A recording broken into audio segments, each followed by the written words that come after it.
Hello दोस्तों, आज की क्लास में हम स्पीडी करेंट अफेयर वार्षिकांक 2025 जनवरी एडिशन में दिया गया चैप्टर आर्थिक सर्वेक्षण 2023-24 इस टॉपिक को कवर करेंगे। मेरा नाम प्रियंका है और मेरे क्लास में आप सभी का स्वागत है।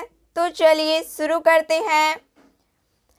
आर्थिक सर्वेक्षण 2023-24 वित्त मंत्री निर्मला सीतारमण ने 22 जुलाई 2024 को संसद में आर्थिक सर्वेक्षण 2023-24 पेश किया।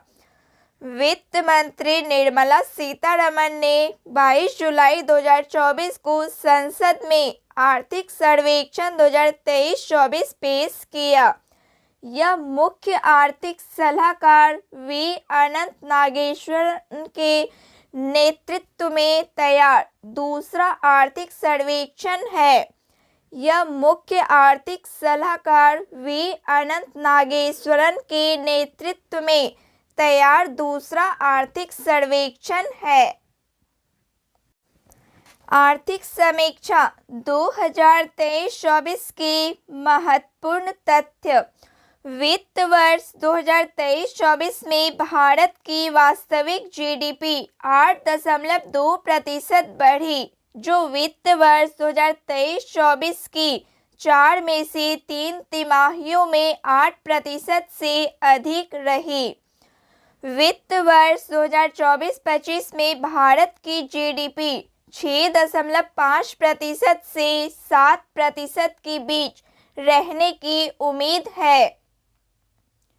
वित्त वर्ष 2023-24 में जीवीए में 7.2% की वृद्धि हुई है, जो 2011 से 12 की कीमतों पर और स्थिर कीमतों पर शुद्ध करों में 19.1% की वृद्धि हुई। वर्तमान मूल्य पर समग्र जीवीए में कृषि, उद्योग और सेवा क्षेत्र का हिस्सा वर्ष 2024 में क्रमशः 17.7%, 27.6% और 54.7% था। वित्त वर्ष 2023-24 में खुदरा मुद्रास्फीति 6.7% से घटकर 5.4% हो गई। वित्त वर्ष 2023-24 में सकल स्थिर पूंजी निर्माण में वास्तविक रूप से 9% की वृद्धि हुई है।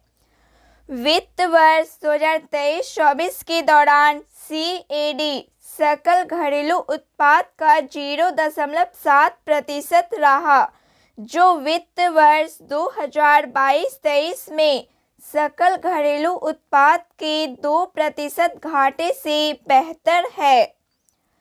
वित्त वर्ष 2023-24 में वैश्विक वस्तुओं के निर्यात में भारत की हिस्सेदारी 1.8% थी। बेरोजगारी दर 2022-23 में घटकर 3.2% रह गई है। युवा बेरोजगारी वर्ष 2017 से 18 की 17.8% से घटकर 2022-23 में 10% हो गई है। वर्तमान में महिला श्रम बल भागीदारी 37% है। कृषि क्षेत्रों ने पिछले 5 वर्षों में स्थिर कीमतों पर 4.18% की औसत वार्षिक वृद्धि दर्ज की गई है। वित्त वर्ष 2015-16 से 90 लाख हेक्टेयर क्षेत्र सूक्ष्म सिंचाई के अंतर्गत शामिल किया गया। 9.4 लाख करोड़ रुपए की सीमा के साथ 7.5 करोड़ किसान क्रेडिट कार्ड जारी किए गए। भारत का इलेक्ट्रॉनिक विनिर्माण क्षेत्र वैश्विक बाजार हिस्सेदारी का 3.7% अनुमानित है। वित्त वर्ष 2022-23 में घरेलू उत्पादन बढ़कर 8.22 लाख करोड़ रुपया हो गया, जबकि निर्यात बढ़कर 1.9 लाख करोड़ रुपया हो गया है। वित्त वर्ष 2023-24 में सेवा क्षेत्र की अर्थव्यवस्था में 55% हिस्सेदारी थी और इस वर्ष के दौरान इसमें 7.6% की वृद्धि हुई है। डिजिटल माध्यम से दी जाने वाली सेवाओं के निर्यात में वैश्विक स्तर पर भारत की हिस्सेदारी वित्त वर्ष 2023 में 6% हो गई है। वित्त वर्ष 2024 में कुल हवाई यात्रियों की संख्या में 15% की वृद्धि हुई है। भारत में टेक्नोलॉजी संबंधी स्टार्टअप वर्ष 2014 में लगभग 2000 थे, जो बढ़कर 2023 में लगभग 31,000 हो गए हैं। राष्ट्रीय राजमार्ग के निर्माण की गति बढ़कर वित्त वर्ष 2024 में प्रतिदिन करीब 34 किलोमीटर हो गई है। पिछले 5 वर्षों में रेलवे पर पूंजीगत व्यय में 77% की वृद्धि हुई है। भारत में 55 सक्रिय अंतरिक्ष परिसंपत्तियां हैं, जिनमें 18 संचार, 9 नेविगेशन, 5 वैज्ञानिक, 3 मौसम विज्ञान और 20 पृथ्वी अवलोकन उपग्रह शामिल हैं। डिजिलॉकर प्लेटफॉर्म पर 26.28 करोड़ से ज़्यादा पंजीकृत उपभोक्ता हैं, जो 674 करोड़ से ज़्यादा जारी किए गए दस्तावेज हैं। वित्त वर्ष 2024 में 21 हवाई अड्डों पर नए टर्मिनल इमारतें चालू की गई है। भारत के ई-वाणिज्य उद्योग का वित्त वर्ष 2030 तक 350 अरब अमेरिकी डॉलर पार करने की उम्मीद है।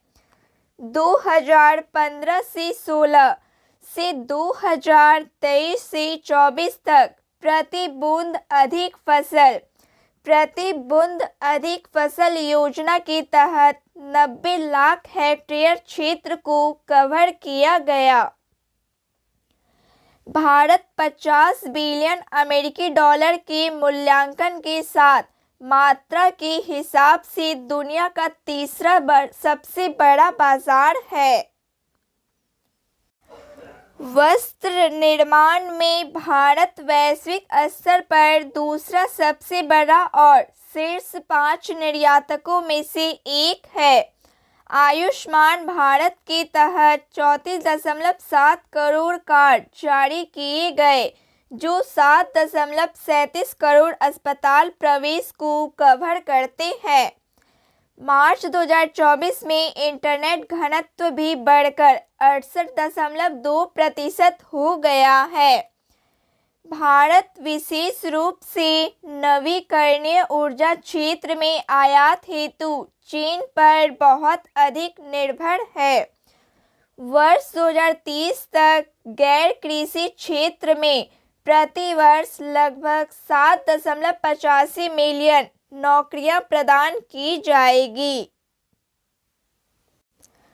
विद्यांजलि पहल के तहत सामुदायिक सहभागिता के माध्यम से 1.44 करोड़ छात्रों के लिए शैक्षिक अनुभवों को बढ़ाया गया है। पोषण भी पढ़ाई भी कार्यक्रम का उद्देश्य आंगनवाड़ी केंद्रों पर विश्व का सबसे बड़ा सार्वभौम उच्च गुणवत्ता वाला प्री स्कूल नेटवर्क विकसित करना है। अनुसंधान और विकास प्रगति के लिए वित्त वर्ष 2024 में लगभग 1 लाख पेटेंट प्रदान किए गए, जबकि वित्त वर्ष 2020 में यह संख्या 25,000 से भी कम थी। पीएम आवास ग्रामीण के तहत 2.63 करोड़ घरों का निर्माण किया। पीएम आवास ग्रामीण के तहत 2.63 करोड़ घरों का निर्माण किया गया। 2014-15 से ग्राम सड़क योजना के तहत 15.14 लाख किलोमीटर सड़कें पूरी की गई। तो फ्रेंड्स, आज के लिए बस इतना ही। रिवीजन के लिए ज़रूर देखिए। जय हिंद। Thank you.